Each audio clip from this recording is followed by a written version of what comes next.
ગાંધીનગર ખાતે રાજ્યના મુખ્યમંત્રી ભૂપેન્દ્રભાઈ પટેલની અધ્યક્ષતામાં ધી ગાંધીનગર નાગરિક કોઓપરેટિવ બેંક લિમિટેડનો સુવર્ણ જયંતિ સમારંભ યોજાયો.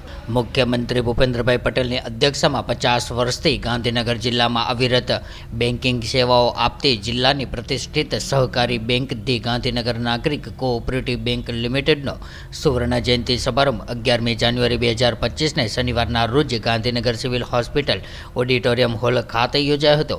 ત્યારે આ પ્રસંગે રાજ્યના મુખ્યમંત્રી શ્રી ભૂપેન્દ્રભાઈ પટેલના વરદ હસ્તે વિવિધ સેવાકીય પ્રવૃત્તિઓ માટે કાર્યરત સંસ્થાઓને જરૂરી સહાય વિતરણનું કરવામાં આવ્યું હતું. તેમજ બેંક દ્વારા ધી ગાંધીનગર નાગરિક કોઓપરેટિવ બેંક લિમિટેડના સુવર્ણ જયંતિ સમારંભમાં ભૂતપૂર્વ ડિરેક્ટર અને પરિવારના સભ્યોનું સન્માન કરવામાં આવ્યું હતું. ત્યારે આ કાર્યક્રમમાં રાજ્ય સરકારના પૂર્વ સહકાર મંત્રી શ્રી વાડીભાઈ પટેલ, ગાંધીનગર ઉત્તરના ધારાસભ્ય શ્રીમતી ધારાસભ્ય રીટાબેન પટેલ, મેયર મીરાબેન પટેલ, શહેર ભાજપ પ્રમુખ રુચિર ભટ્ટ, ગાંધીનગર જિલ્લા પંચાયતના પ્રમુખ શ્રીમતી શિલ્પાબેન પટેલ, ગાંધીનગર જિલ્લા ભાજપ પ્રમુખ શ્રી અનિલભાઈ પટેલ સહિતના અગ્રણીઓ ઉપસ્થિત રહ્યા હતા.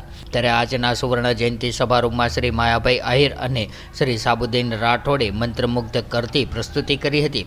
અત્રે ઉલ્લેખનીય છે કે સ્વર્ગીય શ્રી ત્રિભુવનભાઈ ઈશ્વરભાઈ અમીને વર્ષ 1973માં નગરજનોએ બજેટ કરેલ મૂડીને રક્ષણ મળે તથા નગરજનોને આર્થિક જરૂરિયાત સંતોષી શકાય તે હેતુથી તેવી સહકારિતાની ભાવનાથી 183 સભાસદો સાથે બેંકનો પાયો નાખ્યો હતો અને અધિકૃત રીતે બેંકની સ્થાપના વર્ષ 1975માં થઈ હતી. ત્યારે આજે બેંક 8 શાખાઓ સાથે મોટું વટવૃક્ષ બનેલ છે અને 37,000 સભાસદોના સાથ સહકારથી બેંકે ગાંધીનગર જિલ્લાની પ્રતિષ્ઠિત બેંક તરીકે નામ મેળવેલ છે.